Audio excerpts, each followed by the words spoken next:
Good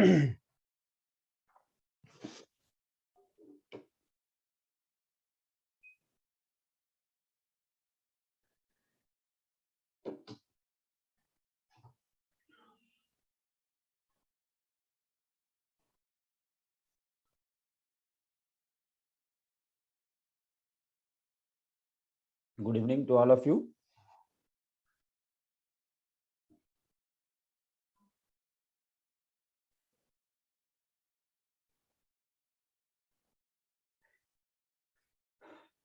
चलिए, तो जो डीएनए में रेप्लिकेशन की बात हम लोग कर रहे थे, अब उस पॉइंट पे आते हैं। सब कुछ क्लियर है?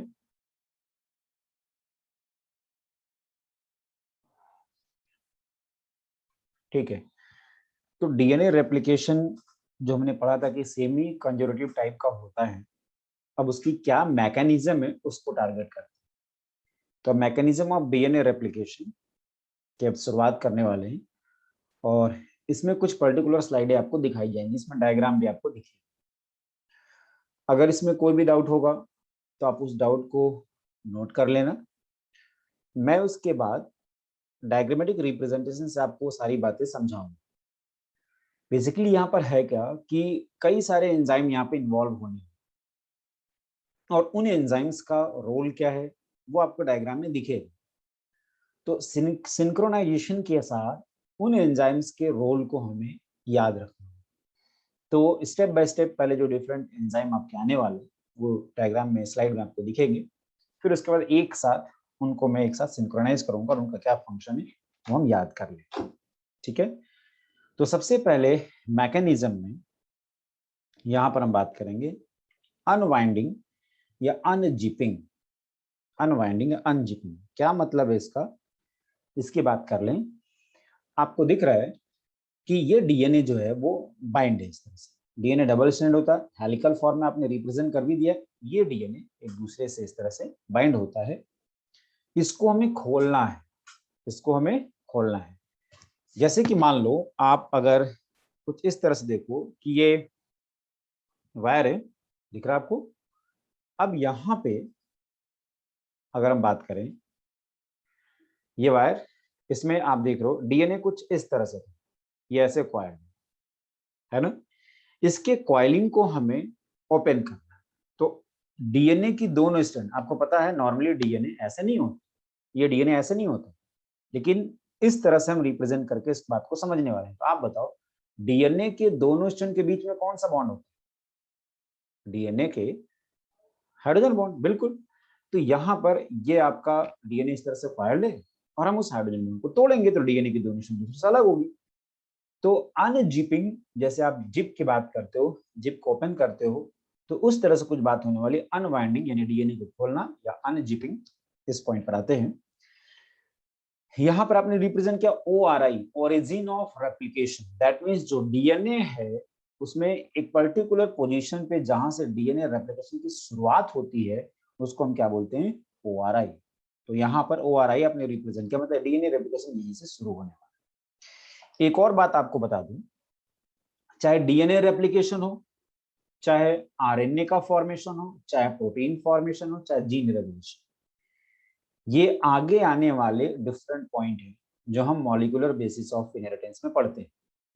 डीएनए से आरएनए का बनना, डीएनए से आरएनए का बनना है ट्रांसक्रिप्शन, और डीएनए से डीएनए का बनना डीएनए रेप्लिकेशन, डीएनए से डीएनए का बनना डीएनए रेप्लिकेशन, डीएनए से आरएनए का बनना ट्रांसक्रिप्शन, और आरएनए से प्रोटीन का बनना ट्रांसलेशन, आरएनए से प्रोटीन का बनना ट्रांसलेशन।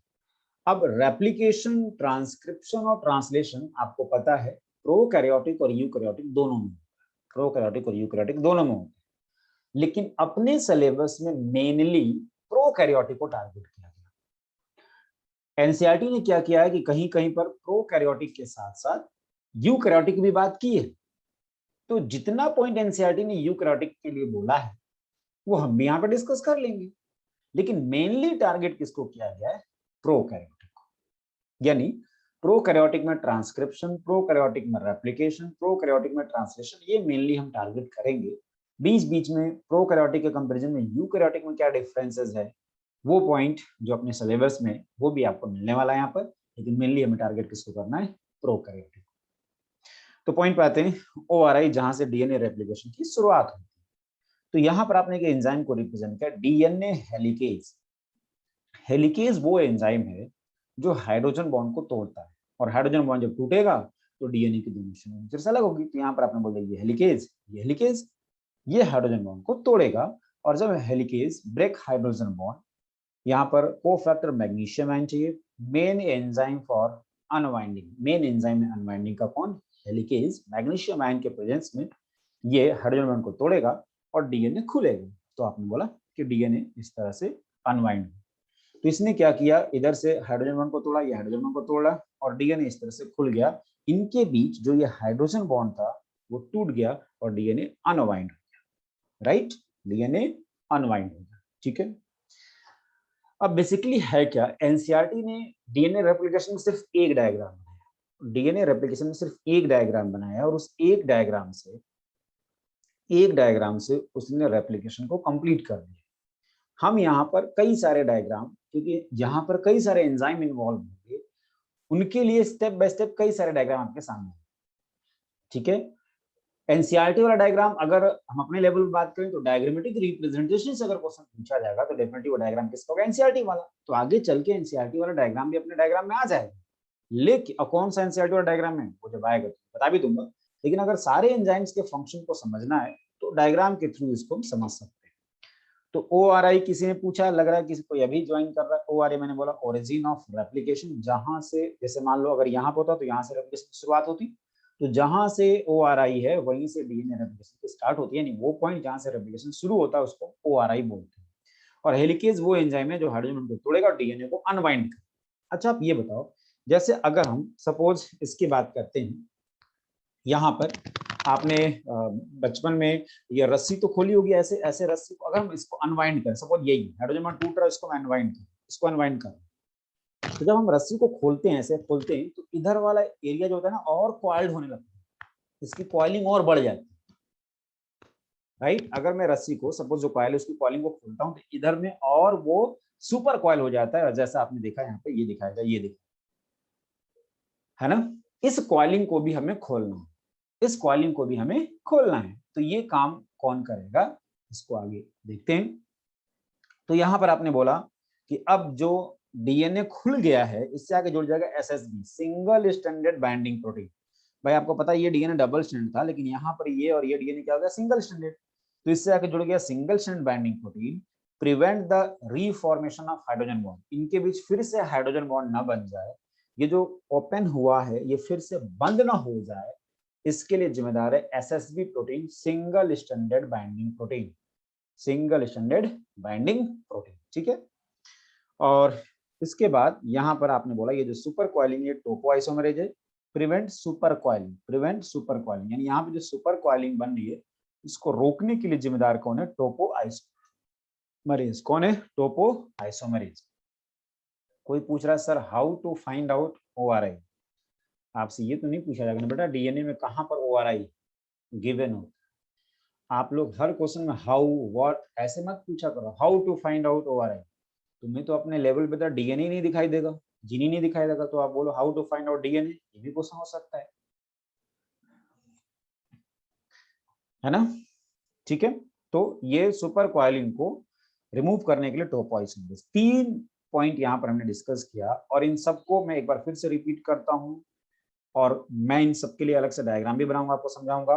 मैंने बोला डीएनए जो कि कॉइल है उसकी कॉइलिंग को खोलेंगे हम हेलिकेज से, किससे, हेलिकेज से। अब एनसीईआरटी के अकॉर्डिंग बात करें तो एनसीईआरटी ने सिर्फ इस हिस्से को टारगेट किया, सपोज इसको आप टारगेट करते हैं, ये वाला हिस्सा जो इधर है, सिर्फ इसको हम टारगेट करें, ये वाला हिस्सा, ये आपने रिप्रेजेंट कर दिया। उसी तरह से इधर भी ये चल रहा है, दोनों तरफ चल रहा है प्रोसेस, हेलिकेज यहाँ भी, हेलिकेज यहाँ भी, टोपोइसोमरेज यहाँ भी, टोपोइसोमरेज यहाँ भी होगा, दोनों तरफ होगा। अब पॉइंट ये है कि सुपर कॉइलिंग रिमूव कर दी, जो कॉइलिंग है इसको रिलैक्स कर, इसके लिए रिस्पांसिबल टोपोइसोमरेज। टोपोइसोमरेज जो रेप्लिकेशन फॉर्क, ये जो आपने रिप्रेजेंट किया ना कि डीएनए अनवाइंड हो गए, ये फिर से जुड़े ना, इनके बीच हाइड्रोजन बॉन्ड ना बने, इसके लिए जिम्मेदार है SSB protein, single strand binding protein, और डीएनए को अनवाइंड करने का काम करता है हेलिकेज। ठीक है, ये डायग्राम आपने रिप्रेजेंट किया। तो यहाँ भी टोपोआइसोमरेज, यहाँ भी टोपोआइसोमरेज, सुपर कॉइलिंग को रिमूव करने के लिए। यस, ORI कोई ओरिजिन मानती। इस तरह से जो कॉइलिंग है ये इस तरह से रिलैक्स हो जाएगा, ये कॉइलिंग इस तरह से रिलैक्स हो जाएगा आपने। ठीक है, अनजिपिंग अनवाइंडिंग, इसके बारे में, the process of unzipping start at a certain specific point called origin of replication, ORI। यहीं से वो अनजिपिंग शुरू होता है, डीएनए खुलता है। इन prokaryotic only one origin of replication, prokaryotic में सिर्फ एक ही होता है, जबकि यूकैरियोटिक में एक से ज्यादा, मेनी ORI प्रेजेंट होता है। ठीक है, प्रोकैरियोटिक में सिंगल, यूकैरियोटिक में एक से ज्यादा। अब देखो ये डिफरेंस है प्रोकैरियोटिक यूकैरियोटिक में, और ये पॉइंट अपने सिलेबस में यूकैरियोटिक है, इसलिए यहाँ पे यूकैरियोटिक है पॉइंट आपको दिख रहा है। तो मेनी ओरिजिन ऑफ रेप्लिकेशन यहाँ पे प्रेजेंट है। Helicase break hydrogen bond, SSB के बारे में, prevent the reformation of hydrogen bond, उनके बीच हाइड्रोजन बॉन्ड ना बन जाए। Next topoisomerase prevent super coiling, ये सुपर कॉइलिंग को रोकता है। ठीक है, अब यहां पर ये समझना, ये मैं रिप्रेजेंट कर रहा हूं यहां पर, बेसिकली है क्या, डीएनए आपका इस तरह से, ध्यान दें, ये डीएनए है। ठीक है, इसके कॉइलिंग को मुझे खोलना है, तो मैंने बोला कि ये काम कर रहा है हेलिकेज। ठीक है, तो अब डीएनए को ऐसे नहीं रिप्रेजेंट करके, अगर सिंपल वे में डायग्राम बनाना तो मैंने ऐसे बना, ये ऐसे, इसी को मैं ऐसे रिप्रेजेंट कर रहा हूँ, ये इनके बीच हाइड्रोजन बॉन्ड है, ये हाइड्रोजन बॉन्ड। ठीक है, डीएनए डबल स्टैंडर्ड, ये 3' एनसीईआरटी ने सिर्फ एक डायग्राम बनाया, हम कई डायग्राम से इस पॉइंट को समझेंगे, ध्यान देना। 3' to 5' तो आपको पता है, ये 5' to 3' ये आपको पता है। ठीक है, अब ये मैं अपने डायग्राम से आपको समझा रहा हूँ। अब बताओ डीएनए की दोनों स्ट्रैंड को हमें अलग करना है, तो मैंने बोला कि यहाँ पर क्या चाहिए, हेलिकेज, ये लो हेलिकेज। ठीक है, ये है हेलिकेज। ठीक, अब ये हेलिकेज जो है वो एटीपी डिपेंडेंट भी होता है, मतलब मैग्नीशियम आयन के साथ साथ, मैग्नीशियम आयन के साथ साथ एटीपी की भी रिक्वायरमेंट होती है। ठीक है, अब ये हेलिकेज एंजाइम मैग्नीशियम आयन और एटीपी के प्रेजेंस में हर जगह टूटेगा, और ये हेलिकेज आगे बढ़ता है। सपोज ये हेलिकेज मूव करते करते यहां तक आया, तो मैं रिप्रेजेंट कर रहा हूं ये ऐसे, ये ऐसे, यहां पर आ गया हेलिकेज। ठीक, ये 3' 5', ये 5', 3', ये हेलिकेज। ठीक, ये हेलिकेज। अब आप बताओ, इधर तो हाइड्रोजन बॉन्ड प्रेजेंट है, इधर तो हाइड्रोजन बॉन्ड प्रेजेंट है। ठीक है, अब बताओ यहां पर इस साइड में आपने बोला, अब देखो इससे पहले आप जो डायग्राम रिप्रेजेंट कर रहे थे बेसिकली उसमें था क्या, मैं इस पॉइंट पर आ जाऊं। देखो ये मैं इसको रिप्रेजेंट कर रहा हूं, सिर्फ इस वाले हिस्से, ये ऐसे इसको डायग्राम में बना रहा हूं, जैसा इधर चल रहा वैसा इधर भी चल रहा, दोनों तरफ चल रहा, लेकिन एक हिस्से को लेके, भाई जो इधर समझ लेगा वो इधर भी समझ लेगा। ठीक है, एक बच्चे ने पूछा कि डीएनए रेप्लिकेशन का हमारे बॉडी पे क्या इफेक्ट पड़ेगा। कुछ नहीं बेटा, है ना, चलो पॉइंट पे आते हैं। ठीक है, अब देखो अगर इन जो ये जो वाई शेप में स्ट्रक्चर आपको दिख रहा है ना, ये वाई शेप में, जहां से आपने बोला इसको हम बोलते हैं रेप्लिकेशन फॉर्क, ये जो वाई शेप दिख रहा है इसको हम बोलेंगे रेप्लिकेशन फॉर्क, इसको बोलेंगे रेप्लिकेशन फॉर्क। राइट, ये क्या है, रेप्लिकेशन फॉर्क है, जो वाई शेप में आपको दिख रहा है। एक स्मॉल ओपनिंग है, एक स्मॉल ओपनिंग जो यहाँ पर आपको दिखाई दे रही है, ये स्मॉल ओपनिंग रेप्लिकेशन फॉर्क है। अब इसमें अगर इनके बीच हाइड्रोजन बॉन्ड बन जाएगा, इनके बीच हाइड्रोजन बॉन्ड अगर बन जाए तो ये तो रेप्लिकेशन फॉर्क बंद हो जाएगा, ऐसा ना हो इसलिए यहां पर आके जुड़ता है एसएसबी प्रोटीन। लो मैंने जोड़ दिया SSB protein, single stranded binding protein, SSB protein. उस तरह से यहां भी जुड़ गया क्या, SSB, single stranded binding protein, single stranded binding protein. ये पूरा जो वाई शेप स्ट्रक्चर दिख रहा है ना, ये वाई शेप स्ट्रक्चर, ये पूरा रेप्लिकेशन फॉर्क है। ये जैसे सपोज डीएनए ऐसे था, ठीक है, यहां तक अनवाइंड हुआ, हेलिकेज मूव करते सपोज यहां तक आ गया, तो ये ऐसे ओपन हो गया, ये है रेप्लिकेशन फॉर्क, और इधर डीएनए अभी भी डबल स्ट्रैंड है, तो ये है रेप्लिकेशन फॉर्क, ये रेप्लिकेशन फॉर्क जो वाई शेप दिखाई दे रहा है, ये रेप्लिकेशन फॉर्क है। ठीक है, अब इनके बीच फिर से हाइड्रोजन बॉन्ड बन जाएगा तो रेप्लिकेशन फॉर्क तो बंद हो जाएगा। तो ऐसा ना हो, इसलिए यहाँ पे आके जुड़ गया, यहाँ पे जुड़ गया क्या, एसएसपी प्रोटीन, जो इसको मेंटेन करके रखेगा। अब मैं एक डायरेक्शन को दिखा रहा हूं, आपको पता है एक डायरेक्शन को मैं दिखा रहा हूं, ऐसे ही तो इधर भी होगा, राइट। अब यहाँ पे जब मैं डीएनए, अब हेलिकेज आपको पता है ये हेलिकेज आगे बढ़ेगा, हेलिकेज आगे बढ़ेगा तो रेप्लिकेशन फॉर्क और खुलेगा। चलो रेप्लिकेशन फॉर्क और खुलेगा, मान लो ये हेलिकेज मूव करते करते यहाँ तक आया, ये ऐसे यहाँ तक, तो ये रेप्लिकेशन फॉर्क और खुल गया, राइट। इनके बीच हाइड्रोजन बॉन्ड। तो यही तो मैं बोल रहा हूँ कि अब जैसे मान लो मैं एक डायरेक्शन को लेता हूँ, मैं इस तरह से ये रस्सी है जो कॉइल्ड है, इसको मैं खोलता हूँ ऐसे, तो इधर की तरफ क्या होगा, सुपर कॉइलिंग हो जाएगा, सुपर कॉइलिंग, एंड की तरफ सुपर कॉइलिंग। अब इस सुपर कॉइलिंग को मुझे हटाना है, यहां पर रोल प्ले करता है टोपोआइसोमरेज, जिसको हम गायरेज के नाम से भी जानते हैं। प्रोकैरियोटिक में इसको हम गायरेज भी बोलते हैं, तो प्रोकैरियोटिक में गायरेज, टोपोआइसोमरेज को हम गायरेज भी बोलते हैं। ये सुपर कॉइलिंग को हटाता है। कैसे हटाएगा इस बात को समझना। जैसे मान लो कि आपने बोला ये सुपर कॉइलिंग, ठीक है। अब बताओ, जैसे मैंने यहां से मैं खोलना शुरू कर रहा हूं, ये मैं खोल रहा हूं, इसको मैं खोलना शुरू कर रहा हूं, ये ऐसे खोल रहा हूं, ये ऐसे खोल रहा हूं, ये ऐसे खोल रहा हूं, एक टाइम के बाद यहाँ पर सुपर कॉइलिंग काफी ज्यादा हो जाएगी। अब ये नहीं ओपन होगा, ये ओपन नहीं होगा, राइट। समझ में आ रहा है, ये ओपन नहीं होगा, समझ में आ रहा है। अब इस सुपर कॉइलिंग को खोलना है मुझे, तो मेरा क्वेश्चन पहले आप ये बताओ, ये वाकई में जो डीएनए था ये आपने रिप्लेस, ये शुगर फॉस्फेट बैकबोन ही तो है, जो थ्रेड है ये शुगर फॉस्फेट बैकबोन है। इसमें कौन सा बॉन्ड प्रेजेंट था, इस थ्रेड के अंदर फॉस्फोडाइएस्टर बॉन्ड था। हाइड्रोजन बॉन्ड तो डीएनए के दोनों के बीच में है ना भाई, इस थ्रेड में तो शुगर फॉस्फेट फॉस्फोडाइएस्टर बॉन्ड था, राइट। तो अब मैंने डीएनए को जब ओपन किया तो यहां पर ये जो सुपर कॉइलिंग, इसको मैं हटाना चाहता हूं। तो मैं क्या कर रहा हूं, डीएनए के एक स्ट्रैंड को काटूंगा, डीएनए के एक स्ट्रैंड को काट दूं, डीएनए के एक स्ट्रैंड को काट दूं, तो ये रिलैक्स होने लगेगा। अब रस्सी ऐसे खोलते हो, इधर टाइट हो गया, इसको एक को काट दो, रिलैक्स होने लगेगा। जब ये रिलैक्स हो जाए तो फिर फॉस्फोडाइएस्टर बॉन्ड बना दो, यानी डीएनए को जोड़ दो। ये काम टोपोआइसोमरेज का, यानी टोपोआइसोमरेज का काम क्या है कि जो टर्मिनल पोजीशन पर यहां पर ये सुपर कॉइलिंग है, इसके लिए फॉस्फोडाइएस्टर बॉन्ड को काटता है, डीएनए रिलैक्स हो जाता है और फिर उसको जोड़ देते हैं, तो डीएनए फिर पहले की तरह। तो सुपर कॉइलिंग को, ठीक है, it break phosphodiester bond and rejoin, दोनों काम करता है टोपोआइसोमरेज। तो अब 3 पॉइंट हम समझ रहे हैं, मैं फिर से रिपीट करता हूं। मैंने पहले बोल दिया कि एक बार डायग्राम आने से ही आप कंफ्यूज होकर 4 क्वेश्चन मेरे से नहीं पूछना, अभी ध्यान दो, समझो। मैं बोल रहा हूँ डीएनए को मैं अनवाइंड कर रहा हूँ, खोल रहा हूँ, अनजिपिंग, अनजिपिंग किसके प्रेजेंस में, हेलिकेज, हेलिकेज, ठीक है। अब ऐसा नहीं है कि पूरा का पूरा डीएनए एक साथ ही खुल जाएगा, ये प्रोसेस स्टेप बाय स्टेप होता है। मतलब ऐसा नहीं होगा कि मान लो एक डीएनए है तो हेलिकेज क्या करेगा, पूरे हाइड्रोजन बॉन्ड को तोड़ देगा और एक साथ ये डीएनए खुल जाएगा, ऐसा नहीं। ये प्रोसेस स्टेप, पहले इतना खुला, फिर इतना खुला, फिर इतना, फिर ये इतना, ऐसे ऐसे चलता है प्रोसेस, स्टेप बाय स्टेप चलता है। और डीएनए को अनवाइंड करता है हेलिकेज, जो सुपर कॉइलिंग हो उसको रिलैक्स करता जाएगा टोपोआइसोमरेज, और रेप्लिकेशन फॉर्म जो वाई शेप, ये है वाई शेप रेप्लिकेशन फॉर्म, इसको मेंटेन करके रखता है एसएसबी प्रोटीन, इसको मेंटेन करके रखता है एसएसबी प्रोटीन, या टोपोआइसोमरेज का नाम है गायरेज। टोपोआइसोमरेज को गायरेज के नाम से भी हम जानते हैं, प्रोकैरियोटिक, राइट। ठीक है, ठीक है, अब आगे बढ़ते हैं। मैंने बोला ना अभी आप कुछ भी नहीं पूछना, अभी सुनना है।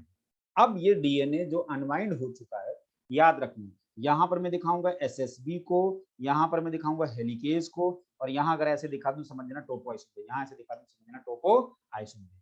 मैं बीच बीच में अपने इस डायग्राम से भी आपको समझाता रहूंगा, स्लाइड में जो डायग्राम है आपको दिखेगा, लेकिन बीच बीच में उस बात को समझाने के लिए मुझे ये डायग्राम बनाना पड़ेगा ताकि आपको समझ में आ जाए, राइट। आगे बढ़ते हैं। SSB protein prevent the reformation of hydrogen bond, ये हो ही चुका है। टोपोआइसोमरेज प्रिवेंट सुपर कॉइलिंग, ये बात हो ही चुकी है।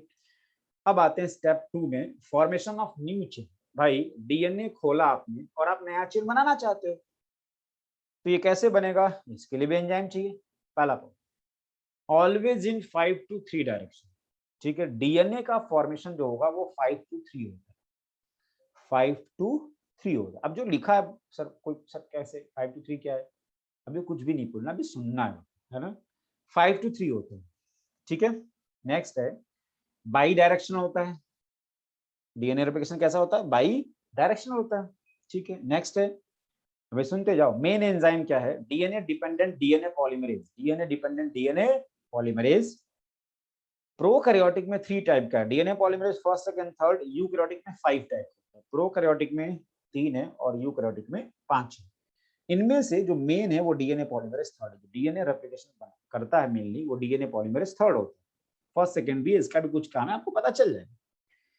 देखो डीएनए डिपेंडेंट डीएनए पॉलीमरेज, भाई आप डीएनए रेप्लिकेशन में क्या कर रहे हो? डीएनए से ही तो डीएनए बना रहे हो। तो देखो सिंपल सा, डीएनए बना रहे हो तो डीएनए पॉलीमरेज एंजाइम चाहिए, और डीएनए से बना रहे हो तो डीएनए डिपेंडेंट डीएनए पॉलीमरेज।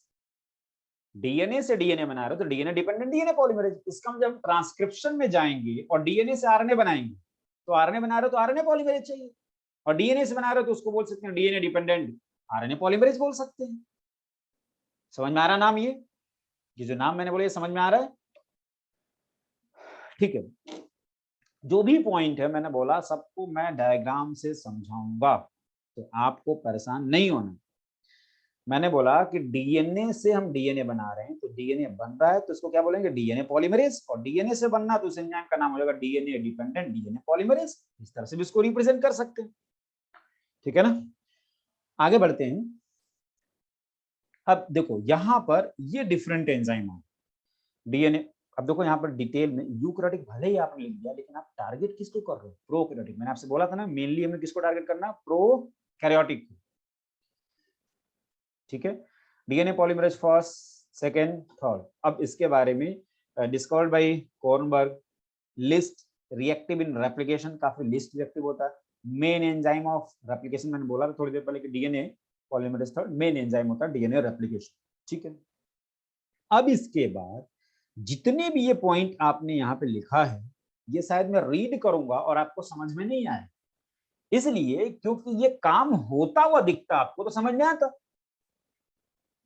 तो ऐसा नहीं है कि बस इसको मैं रीड कर रहा फ्लो चार्ट को और आप क्वेश्चन पूछोगे, नहीं, आपको सुनना है। क्यों?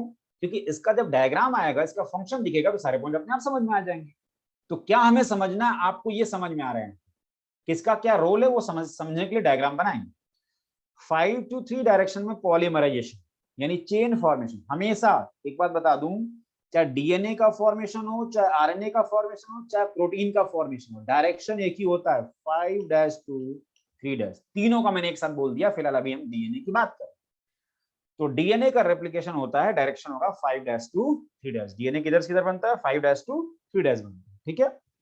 अब यहाँ पर आपने बोला फॉर्म शॉर्ट चेन, यानी छोटा चेन बनाने के लिए हम डीएनए पॉलीमरेज फर्स्ट की बात कर सकते हैं।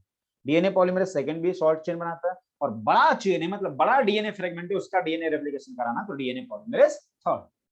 तो छोटे चेन का रेप्लिकेशन कराने के लिए फर्स्ट और सेकंड, और बड़े के लिए डीएनए पॉलीमरेज थर्ड। आपने बोला डायरेक्शन तीनों में 5' to 3' ही होगा।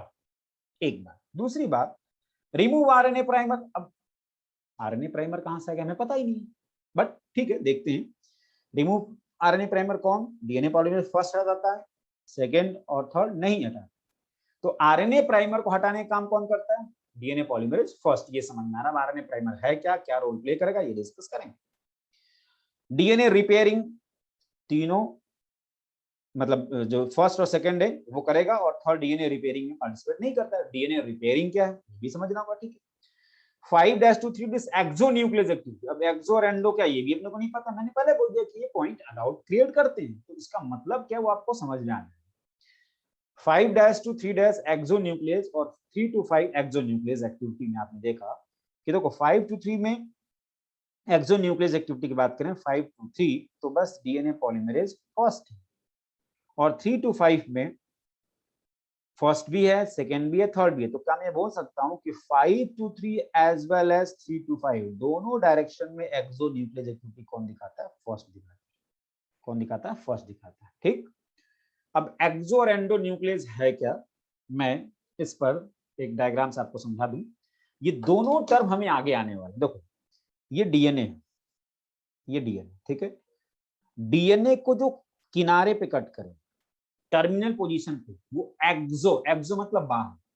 तो कोई एंडो भी होगा? अभी नहीं है, कोई एंडो भी होता होगा, ठीक है। तो डीएनए को जो किनारे पे कट करे वो एक्सो न्यूक्लियस। डीएनए को जो किनारे पे कट करे वो एक्सोन्यूक्लियर एक्टिविटी, और वो डायरेक्शन डीएनए पॉलीमरेज फर्स्ट का 5' to 3' भी है और 3' to 5। ठीक, अब यहां पर जो भी पॉइंट लिखा है, हो सकता है कोई पॉइंट नहीं समझ में आए, और ठीक है, कोई दिक्कत नहीं। मेरा क्वेश्चन आपसे ये है कि आप ये बताओ कि जो डीएनए बनता है पॉलीमराइजेशन, वो किस डायरेक्शन में होता है? 5' to 3'। ये बात हमें समझ में आ गई। हम देखेंगे भी, अब डीएनए बनाने ही देखेंगे। आरएनए प्राइमर को कौन हटाता है? फर्स्ट, बिल्कुल सही है। अब ये होता हुआ हम देखने वाले हैं। ठीक है, next, exonuclease activity 5' to 3' as well as 3' to 5' दोनों डायरेक्शन में कौन करता है? फर्स्ट करता है। ये हमने याद कर लिया। अब ये होता हुआ हमें देखना है। ठीक है, आरएनए प्राइमर वगैरह ये सब होता हुआ हमें देखना है, तो ठीक है। यहां पर मैं आपको अब एक डायग्राम से ये पॉइंट समझाता हूं। ठीक है, जो डायग्राम हमने बनाया था उसके आगे आपसे बात करें। आप बताओ, क्या हमने थोड़ी देर पहले जो डायग्राम बनाया था उसमें इस तरह की बात की थी? ये ऐसे ये डायग्राम बनाया था आपने, याद है?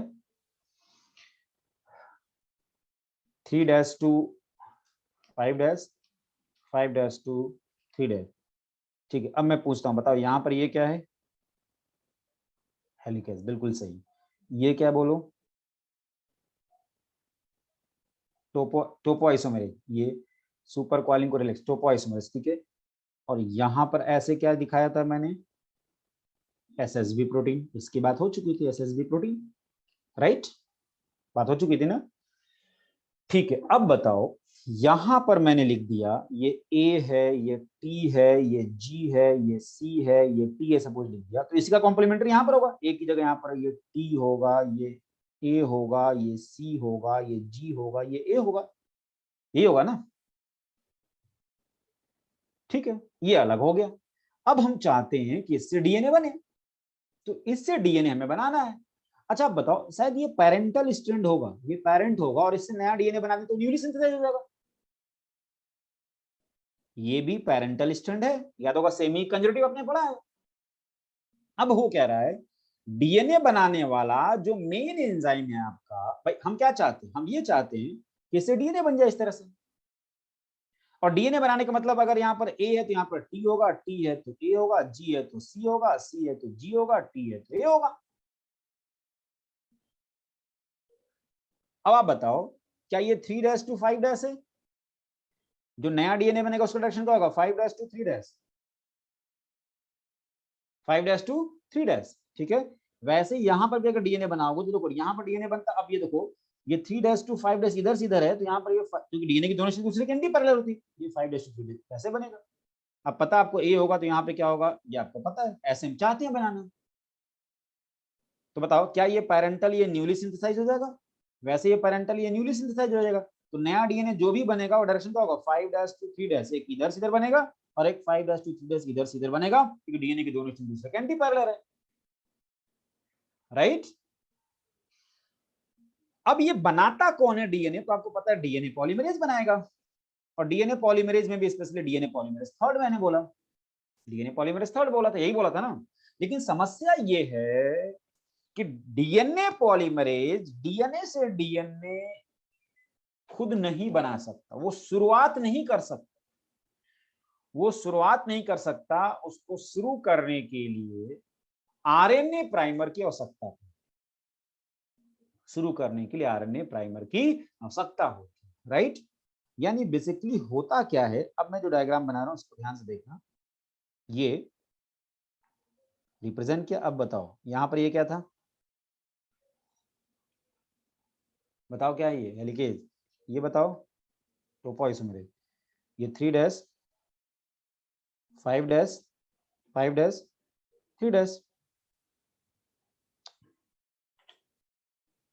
ये 5'। ठीक है, अब क्या होगा, यहां पर बनता है प्राइमर, आरएनए प्राइमर। ये मैंने दिखाया आरएनए प्राइमर, डायरेक्शन वही है, 3' है तो यहाँ पर ये 5' to 3', ये आरएनए प्राइमर बनता है। और वैसे यहाँ पर आरएनए प्राइमर बनता है, ये 5' to 3'। ये मैंने बोला, ये है आरएनए प्राइमर, आरएनए प्राइमर, ठीक है, ये आरएनए प्राइमर। अब होता क्या है आरएनए प्राइमर का मतलब, बताओ आरएनए प्राइमर का मतलब आरएनए का छोटा सा सीक्वेंस। आरएनए प्राइमर का मतलब है आरएनए का छोटा सीक्वेंस। तो डीएनए से आरएनए बनाओगे, जैसे यहाँ पर डीएनए में नाइट्रोजन बेस होगा ना, तो उसके कंपैरिजन यहाँ पर ये नाइट्रोजन बेस आएंगे, ये आरएनए प्राइमर, छोटा सा आरएनए प्राइमर। और आरएनए प्राइमर बनाने के लिए भी एंजाइम होता है। अच्छा, आरएनए प्राइमर हटाएगा कौन?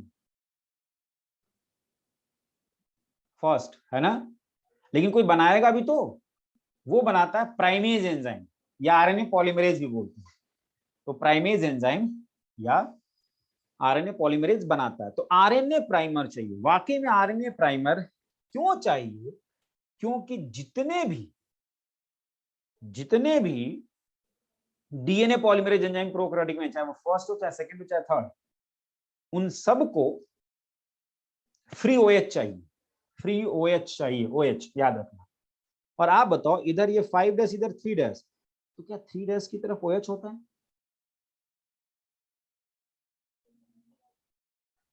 यस, यहां भी तो बताओ, यहाँ पे 3 डैश तो क्या ओएच होगा, है ना? तो ये सारे के सारे OH डिपेंडेंट होते हैं, और वो OH इसको प्रोवाइड कराता है आरएनए प्राइमर। यानी आरएनए प्राइमर आरएनए पॉलीमरेज बना लेगा, उसके बाद ही डीएनए रेप्लिकेशन की प्रोसेस शुरू होगी। तो आरएनए प्राइमर मान लो बन गया, आरएनए प्राइमर बन गया, और आरएनए प्राइमर जब बन गया और यहाँ पर 5' to 3' बन गया, डायरेक्शन 5' to 3', तब आकर के यहाँ पे जुड़ेगा डीएनए पॉलीमरेज थर्ड में। डीएनए पॉलीमरेज थर्ड क्या जुड़ेगा? डीएनए पॉलीमरेज थर्ड जुड़ता है, और ये इस डीएनए से यहाँ पर डीएनए बनाएगा, मूव करते आगे जाएगा। वही कहानी यहाँ पर डीएनए पॉलीमरेज थर्ड जुड़ेगा, मूव करते आगे जाएगा, और इसके पीछे क्या बनेगा? डीएनए बनेगा। कैसे बनेगा ये डायग्राम से हम समझने वाले, ठीक है? कोई पूछ रहा सर ये वाला पॉइंट नहीं समझ में आया, मैंने बोला ही था कोई दिक्कत नहीं, समझ में आ रहा मत समझ। कौन कहता है सब समझ में आ जाएगा एक ही बार पढ़ने से? क्लास में तो हो नहीं कि सारा डायग्राम एक साथ बोर्ड पे आ गया और सब एक साथ समझते हैं। क्लास में क्या होता है, ये सारे डायग्राम एक साथ बोर्ड पे आते हैं, और फिर स्टेप बाय स्टेप मैं समझाता हूँ, तो सीक्वेंस में हमको जो डाउट होता है समझ में आता है, अगले वाले डायग्राम में समझ में आ जाएगा। लेकिन प्रॉब्लम यहाँ पे क्या, ये प्रोसेस स्टेप बाय स्टेप चल रही है, अपने पास वो सारे डायग्राम एक साथ नहीं है, तो ऐसे ही समझना होगा। जब सारे डायग्राम कंप्लीट हो जाएंगे, सबको सिंक्रोनाइज करेंगे, चीजें समझ में आ जाएंगी, ठीक है? तो पॉइंट पर आता हूं, डीएनए को अनवाइंड कौन करेगा? डीएनए को अनवाइंड कौन करेगा? हेलिकेज। सुपर कॉइलिंग को रिलैक्स कौन करेगा? टोपोआइसोमरेज। रेप्लिकेशन फॉर्क को मेंटेन कर रख के कौन रखेगा? एसएसबी प्रोटीन, बिल्कुल। आरएनए प्राइमर कौन बनाएगा? Primase. RNA primer, primase, RNA primer, primase. DNA replication का main enzyme DNA polymerase third, DNA polymerase third. RNA primer को हटाएगा कौन? फर्स्ट। इतना याद हो गया ना? ये याद हुआ कि नहीं हुआ पहले बताओ? बस मैं इतना चाह रहा हूं, ठीक है? आगे बढ़ते हैं, आगे बढ़ते हैं भाई, जो डायग्राम है आपको मिलेगा आगे, ठीक है? Drawback of DNA polymerase first and second and third can start DNA replication, can not start DNA, ये डीएनए रेप्लिकेशन स्टार्ट नहीं कर सकते। इसके लिए प्राइमेज यानी आरएनए पॉलीमरेज एंजाइम की रिक्वायरमेंट होती है। Form RNA primer, short chain of RNA, मैंने बताया था थोड़ी देर पहले। अब देखो मैं बता के फिर आपको मैटर दिखेगा ना, तो आप समझोगे हाँ ये बात तो हो ही चुकी है, ठीक है? बाद में आरएनए प्राइमर हटाएंगे भी, हटाएंगे ना, बिल्कुल। अभी सब कुछ आपके सामने आएगा, पहले सुनते जाओ, पेशेंस रखो। डीएनए रेप्लिकेशन एक टफ टॉपिक चल रहा मॉलिक्यूलर बेसिस में, वैसे ही जब आप आगे जाओगे ट्रांसक्रिप्शन वगैरह, वो भी एक टफ टॉपिक है, क्योंकि वो डायग्राम जब तक पूरा नहीं आएगा ना, तब तक कंसेप्ट बनता ही नहीं, ठीक है? तो आगे बढ़ते हैं। आरएनए प्राइमर प्राइमेज बनाएगा। Starting of replication, replication start करने के लिए इसकी आवश्यकता पड़ती है। और DNA ligase, joining of DNA fragment, अगर डीएनए फ्रेगमेंट को जोड़ना है तो डीएनए लाइगेज की रिक्वायरमेंट पड़ती है, डीएनए लाइगेज। तो देखा जाए तो जितने भी एंजाइम की रिक्वायरमेंट पड़ती है वो सब आपके सामने आ चुका है। मैं फिर से बोलूं, क्या हेलिकेज डीएनए को अनवाइंड करता है? सुपर कॉइलिंग को रिलैक्स टोपोआइसोमरेज करता है। रेप्लिकेशन फॉर्क को मेंटेन एसएसबी करता है। आरएनए प्राइमर प्राइमेज या आरएनए पॉलीमरेज एंजाइम बनाता है। डीएनए का अगर कोई टुकड़ा, ये 2 टुकड़ा, इसको जोड़ना है तो लाइगेज जोड़ता है। डीएनए रेप्लिकेशन का main enzyme first, second, third आपने बोला, उसमें से मेन था, थर्ड था। और आरएनए प्राइमर को कौन हटाएगा? फर्स्ट हटाएगा। आरएनए प्राइमर कौन हटाएगा? फर्स्ट हटाएगा। तो इस तरह से आपसे क्वेश्चन पूछा जाएगा किस एंजाइम का क्या रोल है, आपको पता है। अब डायग्राम में इन एंजाइम का रोल आपको दिख जाएगा, जैसे हेलिकेज, एसएसपी और टोपोआइसोमरेज, इन 3 का रोल हमने देख लिया है, बाकियों का रोल देखना बाकी, जो आपको इस स्लाइड में दिखने वाला। आगे आते हैं, डीऑक्सीराइबोन्यूक्लियोसाइड ट्राइफॉस्फेट, सब dual purpose, acting as substrate for enzyme, और दूसरा प्रोवाइड एनर्जी फॉर पॉलीमराइजेशन। क्या कहना चाह रहा है इसकी बात करते हैं, इसको समझते हैं। ये रिप्रेजेंटेशन है, समझते हैं। जैसे मान लो ये डीएनए, ये मैंने रिप्रेजेंट कर दिया 3' to 5', 3' to 5', ATGC ऐसे हम लिखते हैं ना। आप बताओ इस डीएनए में वाकई में ये नाइट्रोजन बेस नहीं, ये तो न्यूक्लियोटाइड होगा ना, न्यूक्लियोटाइड होगा। अच्छा, न्यूक्लियोटाइड में क्या क्या होता है बताओ? Nitrogen base, sugar, phosphate, nitrogen base, sugar, phosphate. वायरी तो नाइट्रोजन बेस ही करता है ना भाई, नाइट्रोजन बेस 4 तरह का होता है, adenine, guanine, cytosine, uracil. Sorry, DNA की बात है थाइमिन, इसीलिए आप सिर्फ नाइट्रोजन बेस लिखते हो, अदरवाइज ये किस फॉर्म में होगा? न्यूक्लियोटाइड के फॉर्म में। अब बताओ क्या डीएनए का न्यूक्लियोटाइड ये था, DAMP, मोनोफॉस्फेट? आपको याद होगा आपने बोला था नाइट्रोजन बेस, सुगर, फॉस्फेट, एक दूसरे के साथ मिलकर न्यूक्लियोटाइड बनाएगा, तो एक ही फॉस्फेट जुड़ता था ना भाई, यानी ये मोनोफॉस्फेट था, ये मोनोफॉस्फेट था। DAMP, DTMP, DGMP या DCMP, मोनोफॉस्फेट के फॉर्म में प्रेजेंट है ये न्यूक्लियोटाइड यहां पर जो आपने रिप्रेजेंट किया, राइट? ठीक है।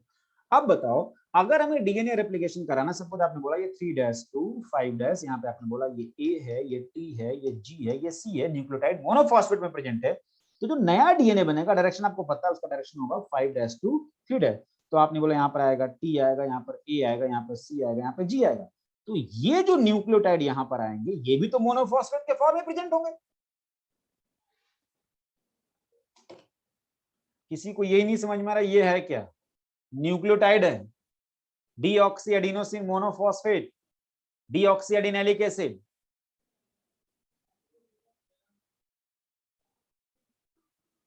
शॉर्ट फॉर्म है बेटा,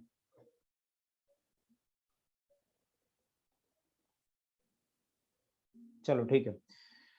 तो अब होता क्या है, वाकई में ये प्रेजेंट होता है ट्राइफॉस्फेट, मतलब ये देखो ये DATP ट्राइफॉस्फेट है, यहां पर ये कन्वर्ट हो रहा है किसमें? मोनोफॉस्फेट। देखो ये मोनोफॉस्फेट, एक सुगर, नाइट्रोजन बेस, फॉस्फेट है, यानी ये हो गया DAMP। तो ट्राइफॉस्फेट कन्वर्ट किसमें होगा? मोनोफॉस्फेट में।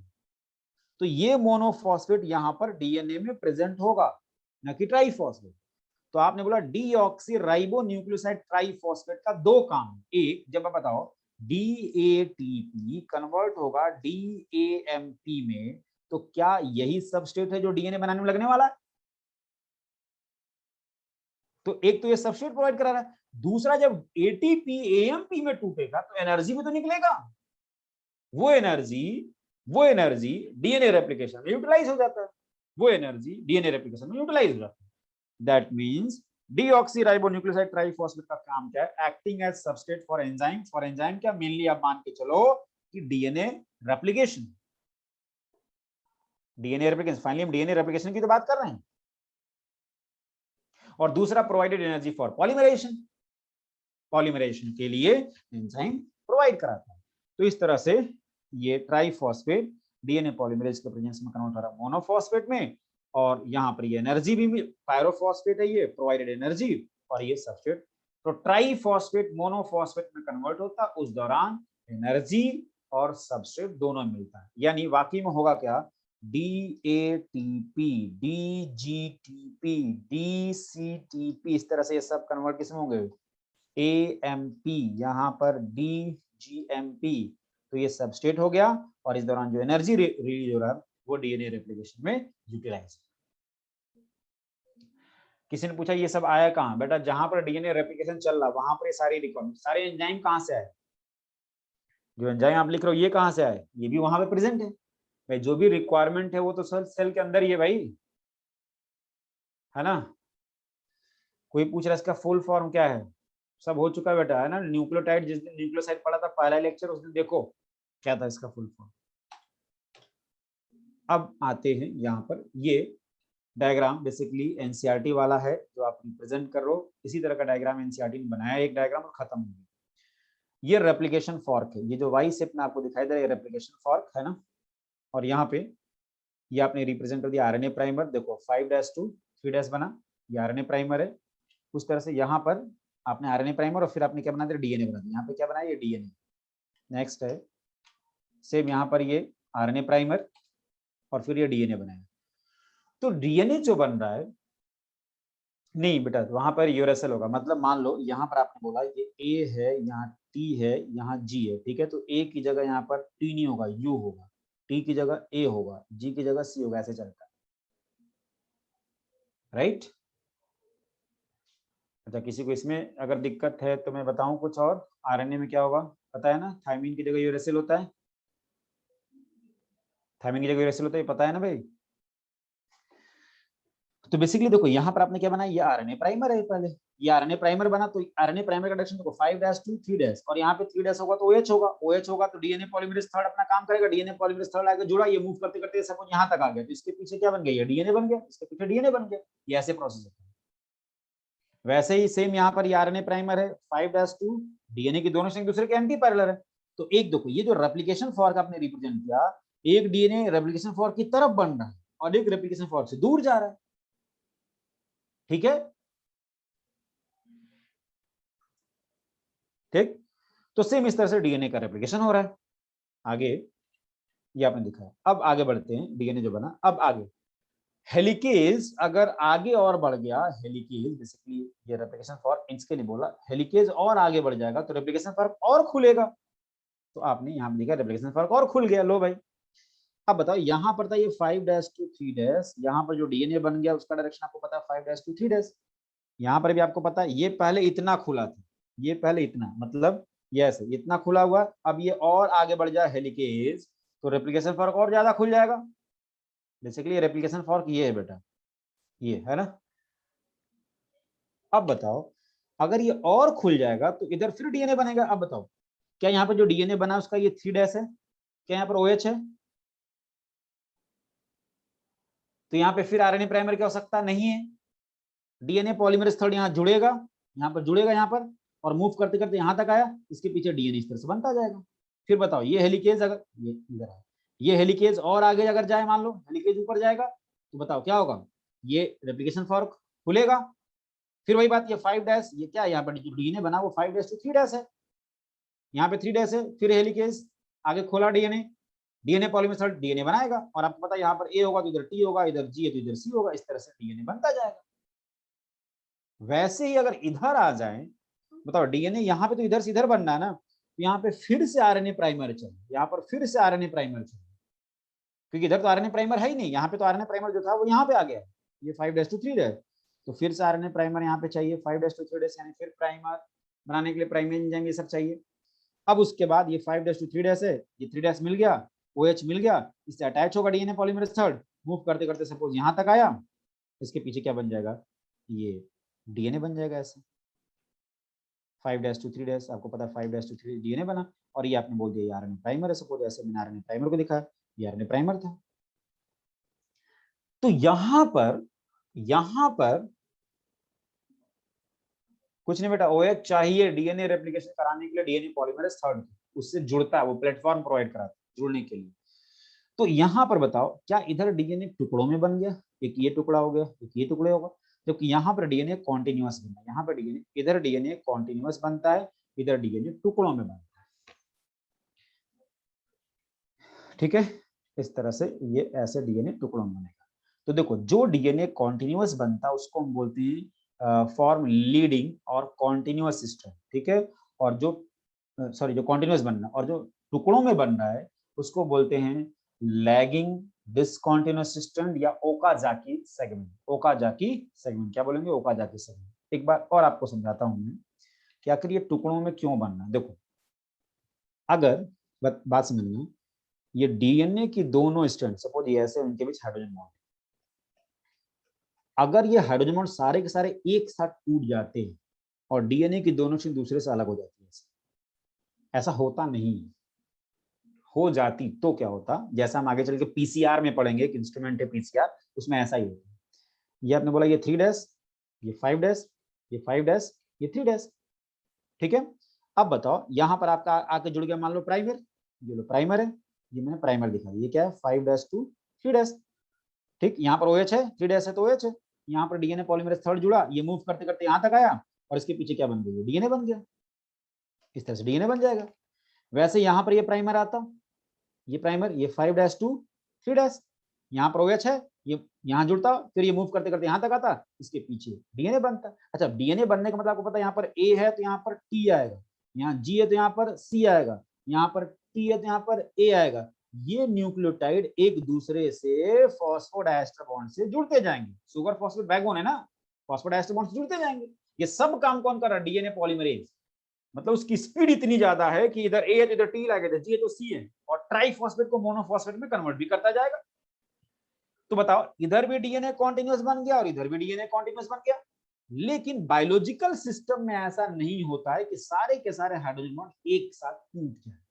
ये प्रोसेस स्टेप बाय स्टेप होती है, क्योंकि पीसीआर में ये काम हम टेम्परेचर बढ़ा के करते हैं, बायोलॉजिकल सिस्टम में ऐसा नहीं होता।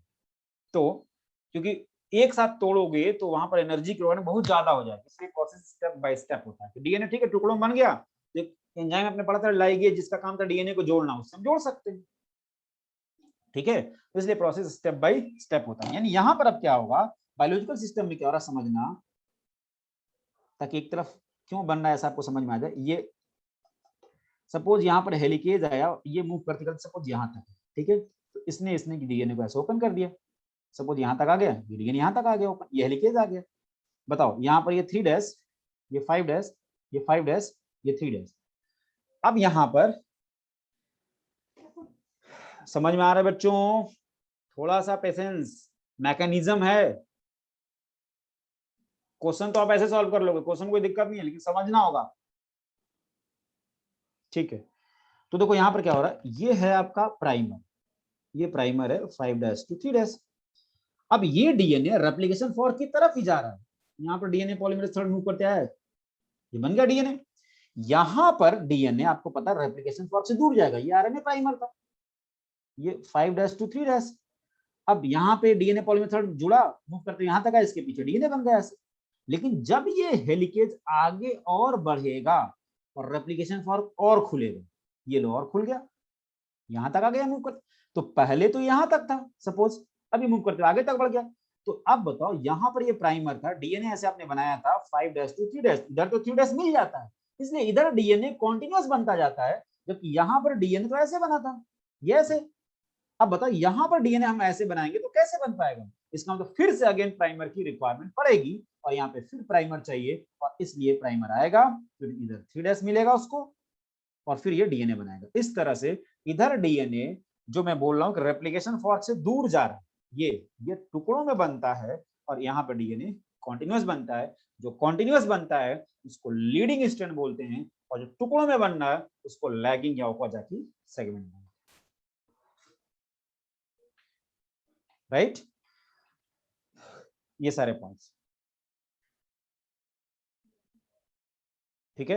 अब बताओ, जो मैंने चूंकि यहाँ पे अगर आपको कंफ्यूजन हो रहा तो जो मैंने लिखा है उसको हटा दूं क्या, या रहने दूं? ठीक है, तो मैं एक बार बोल देता हूँ। ये बोला template old stand with 3 to 5 polarity, इधर से इधर जाओ 3 to 5 होगा, और ये जो टेम्पलेट है यानी पेरेंटल स्टैंड यहाँ पर अगर आओ तो 5 to 3 हो जाएगा। रहने दूं, समझ में आ रहा है ना? ठीक है, ठीक है, तो आगे बढ़ते हैं। अब इसके बाद क्या होता है, अगर डीएनए का रेप्लिकेशन हो गया है, कंप्लीट हो गया है, तो हमें इन प्राइमर को हटाना होगा। भाई डीएनए अगर बन गया तो प्राइमर को हटाएंगे, राइट। कौन हटाएगा? फर्स्ट। तो देखो यहाँ पे डीएनए पॉलीमरेज फर्स्ट हो गया। डीएनए पॉलीमरेज फर्स्ट क्या करेगा? इस प्राइमर को यहाँ से हटाएगा, यहाँ से इस प्राइमर को हटाएगा, यहाँ से इस प्राइमर को हटाएगा। तो आप बताओ, अगर वहां से प्राइमर हट जाए तो क्या गैप डेवलप हो जाएगा? प्राइमर आया कहां से? प्राइमेज एंजाइम ने बनाया बेटा। अगर प्राइमर हट जाए तो गैप डेवलप हो जाएगा। तो अब आपसे क्वेश्चन पूछा था, गैप डेवलप करने वाला एंजाइम कौन है? फर्स्ट। और जहां पर आरएनए प्राइमर हटा वहां पर फिर डीएनए बनाने का काम डीएनए पॉलीमरेज फर्स्ट करता है। यानी जहां पर प्राइमर था वहां से प्राइमर को हटाना और उस प्राइमर की जगह फिर से डीएनए बनाना, ये दोनों काम डीएनए पॉलीमरेज फर्स्ट करता है। कौन करता है? डीएनए पॉलीमरेज फर्स्ट करता है, राइट। डीएनए पॉलीमरेज फर्स्ट करेगा। तो याद रखना, मैं बोलता हूं, अगर आरएनए प्राइमर हटा तो क्या गैप डेवलप हो रहा है? और अगर वहां पर फिर डीएनए बना दो तो क्या गैप फिल हो गया? गैप फिल हो गया ना। ठीक है, तो मेरा क्वेश्चन है, बताओ डीएनए को अनवाइंड करने वाला एंजाइम, डीएनए को खोलने वाला एंजाइम हेलिकेज, सुपर कॉइलिंग को रिलैक्स करने वाला टोपोआइसोमरेज, रेप्लिकेशन फॉर्म को मेंटेन करके रखने वाला एसएसबी प्रोटीन, प्राइमर बनाने वाला प्राइमेज, बिल्कुल सही, प्राइमर को हटाने वाला फर्स्ट, गैप डेवलप करने वाला फर्स्ट, गैप को फिल करने वाला फर्स्ट, जहां पर आरएनए प्राइमर हटा वहां पर डीएनए बनाने वाला फर्स्ट, डीएनए रेप्लिकेशन का main enzyme DNA polymerase third. याद हुआ? रोल याद हुआ? ठीक है, हो गया, ठीक है। तो अब ये जो मैं बोल रहा हूँ डीएनए पॉलीमरेज फर्स्ट, इसका रोल देख लेते हैं। बताओ, यहाँ आप देख लो, क्या ये गैप डेवलप हो गया? जहां जहां था प्राइमर हटा गैप डेवलप हुआ ना। डीएनए पॉलीमरेज फर्स्ट से गैप डेवलप हो गया और वहां वहां हमें डीएनए बनाना है। तो आपने बोला अब जहां पर गैप डेवलप हुआ वहां पर डीएनए बनाता भी यही। देखो यहाँ पे डीएनए बन गया, तो जहां भी गैप होगा वहां पर डीएनए बनाएगा। कौन? DNA polymerase first. मिट नहीं गया, ये नेक्स्ट स्लाइड है, ये दे, ये बेटा मिटा कुछ भी नहीं है। कोई बोला सर जो लिखा था वो मिट गया, मिटा नहीं है बेटा, है ना। कोई पूछ रहा है गैप क्यों हुआ? क्योंकि यहाँ से हम हटा रहे हैं क्या? प्राइमर, प्राइमर हटा तो प्राइमर हटेगा, कट के निकाल दोगे तो गैप डेवलप होगा ना, और फिर वहां पर डीएनए बनाओगे तो गैप फिल हो जाएगा। लो गैप फिल हो गया, गैप फिल हो गया, गैप फिल हो गया, यहाँ भी गैप फिल हो गया। तो जहां जहां आरएनए प्राइमर था उन सब को हटाने का काम डीएनए पॉलीमरेज फर्स्ट करता है, और फिर वहां वहां डीएनए बनाने का काम भी कौन करता है? फर्स्ट ही करता है। अब देखो, आपने बोला था ये जो छोटा सेगमेंट दिख रहा है ना यहाँ पे, ये जो डीएनए बना, अभी ये पहले का बना हुआ, इसको जोड़ना है। बताओ इनके बीच कौन सा बॉन्ड बनेगा? डीएनए स्ट्रैंड के बीच में कौन सा बॉन्ड होता है? Phosphodiester bond. ये लाइगेज करता है। हाइड्रोजन बॉन्ड डीएनए के दोनों स्ट्रैंड के बीच में होता है। ये इनके बीच में आपको पता है फॉस्फोडाइस्टर चल रहा है, ये फॉस्फोडाइस्टर चल रहा है। तो डीएनए फ्रेगमेंट को, जो छोटे छोटे फ्रेगमेंट बन गए, उसको जोड़ने का काम कौन करेगा? लाइगेज। कौन करेगा? लाइगेज। तो फिर लाइगेज आएगा और इसको जोड़ देगा। तो आपने दिखाया कि डीएनए लाइगेज आया, और डीएनए लाइगेज जब आएगा तो डीएनए लाइगेज इन फ्रेगमेंट्स को जोड़ देगा, डीएनए लाइगेज इसको जोड़ देगा। इस तरह से डीएनए का रेप्लिकेशन हो गया। बताओ जो डीएनए का रेप्लिकेशन हो रहा है, क्या ये 5' to 3' इधर से इधर बना? एक बात तो तय है कि डीएनए के दोनों स्ट्रैंड आपको पता है एंटी पैरेलल है, तो एक 5 to 3 इधर से इधर होगा, एक 5 to 3 दूसरे डायरेक्शन में होगा। तो जो रेप्लिकेशन फॉर्क, ये ऐसे बना ना, ये ऐसे रेप्लिकेशन फॉर्क, तो जो रेप्लिकेशन फॉर्क की तरफ जा रहा है वो लीडिंग, और जो अवे फ्रॉम रेप्लिकेशन फॉर्क है वो लैगिंग। जो टुकड़ों में बना डीएनए उसको जोड़ने के लिए लाइगेज एंजाइम, टुकड़ों में उसको जोड़ने के लिए लाइगेज एंजाइम चाहिए, ठीक है ना। अब देखो यहाँ पे कुछ special point, replication is semi conservative and by directional. By directional है ना दोनों, और सेमी कंजर्वेटिव है कि नहीं है? बताओ यहाँ पर इस पहले वाले डायग्राम में आओ, क्या ये पैरेंटल है और ये न्यूली सिंथेसाइज है? ये पैरेंटल है और ये न्यूली सिंथेसाइज है। जो वाई लाइक स्ट्रक्चर है इसी को रेप्लिकेशन फॉर्क बोलते हैं, बड़ा स्मॉल ओपनिंग लिखा था, ठीक है। तो आपने बोला इनइक्वलाई, अब ड्यूरेशन, कुछ फैक्ट है, याद होगा डिवीजन का टाइम कितना था, 20 मिनट था। उस 20 मिनट में से 18 मिनट डीएनए रेप्लिकेशन का टाइम है, यानी 20 मिनट में से 18 मिनट तो डीएनए रेप्लिकेशन में लग जाता है, बाकी 2 मिनट में डिवीजन की सारी प्रोसेस होती है।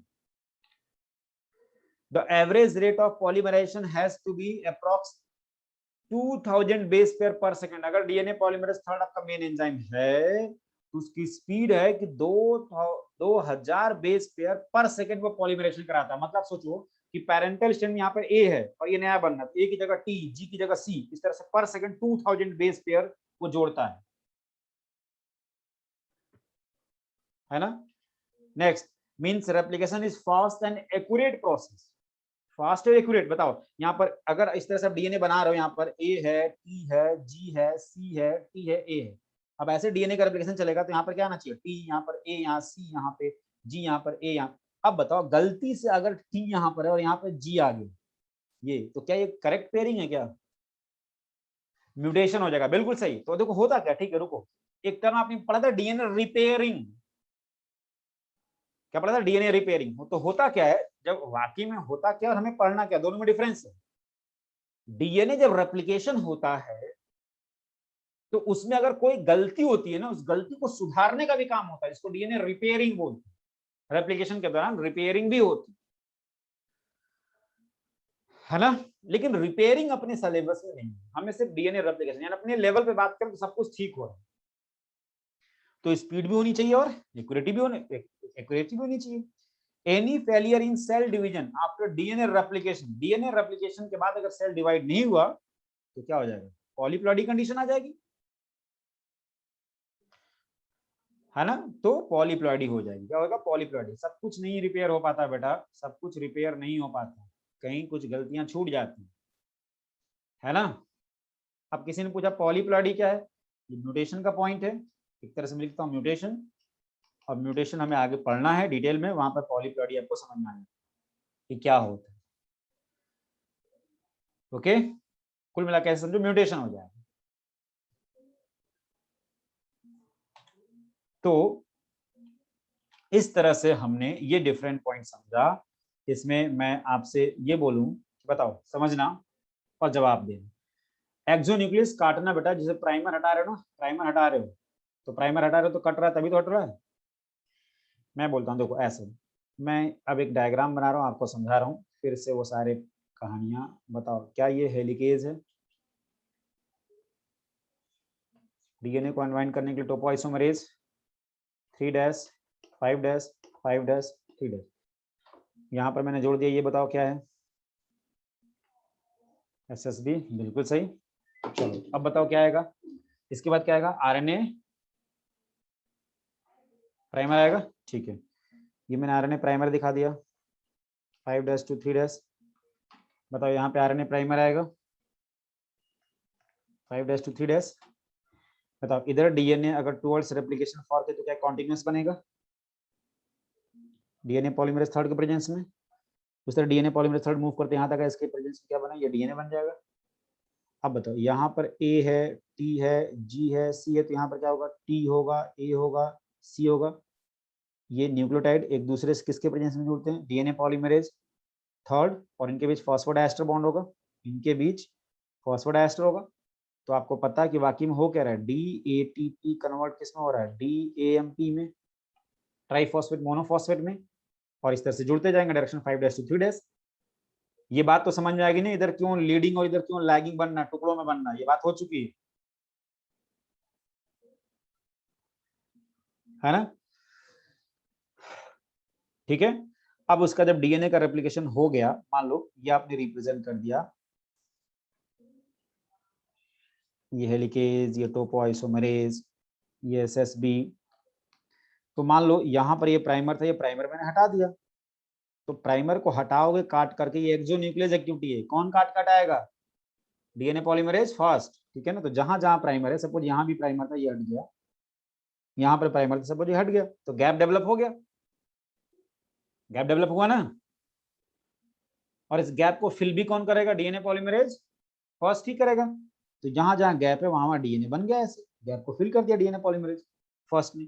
और फिर इन फ्रेगमेंट को जोड़ना है तो लाइगेज से जोड़ दो, अब बताओ, ये पैरेंटल, ये न्यूली सिंथेसाइज, ये पैरेंटल, सॉरी, हाँ पैरेंटल, और ये न्यूली सिंथेसाइज। जो न्यूली सिंथेसाइज फाइनली बनेगा उसका डायरेक्शन क्या होगा, 5-2-3 और इसमें ये 5-2-3 इधर बन जाएगा, लेकिन डायरेक्शन तो वही होगा 5-2-3 और इस तरह से डीएनए का रेप्लिकेशन होता है। डीएनए को अनवाइंड कौन करेगा,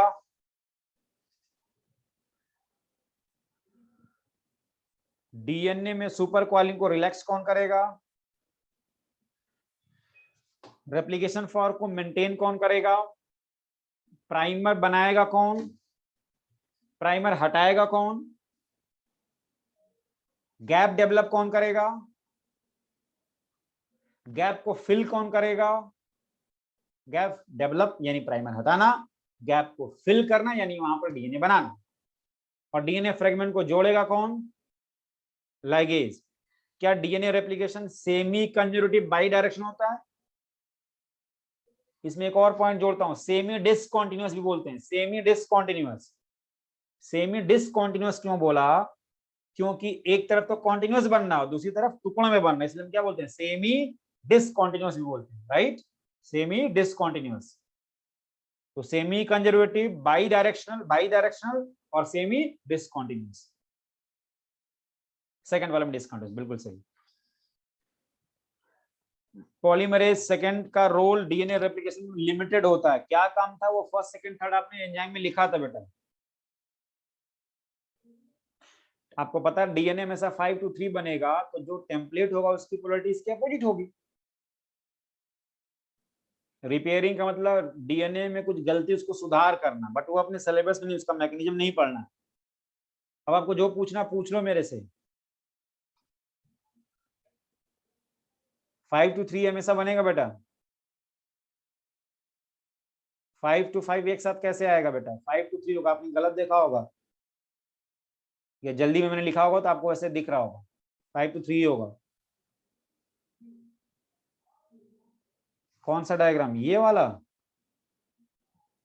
पता नहीं, हो सकता है अगर मैंने जल्दी में कुछ लिखा, मुझे पता नहीं कौन सा डायग्राम बोलो, लेकिन एक बात है हमेशा 5-3 ही चलेगा, डायरेक्शन अपोजिट ही रहेगा। ओकाजाकी फ्रेगमेंट जो टुकड़ों में बना उसको बोल रहे हैं हम लोग, लैगिंग मतलब जो टुकड़ों में बना।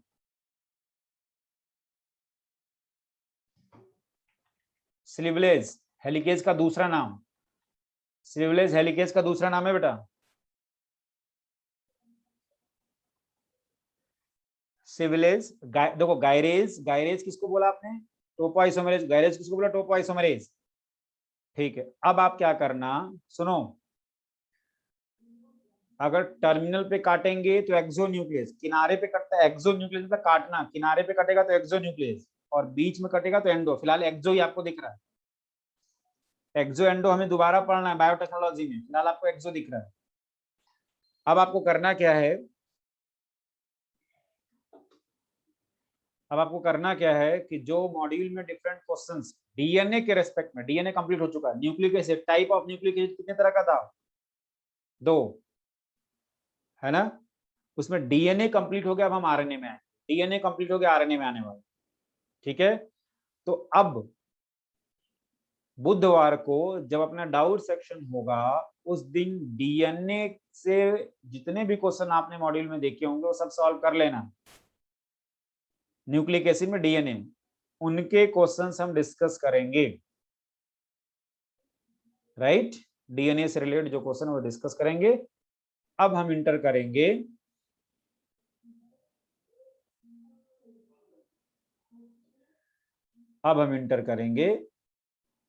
आरएनए। तो नेक्स्ट है आरएनए, ये बात हो चुकी है, अब हम बात करते हैं आरएनए, आरएनए, राइट।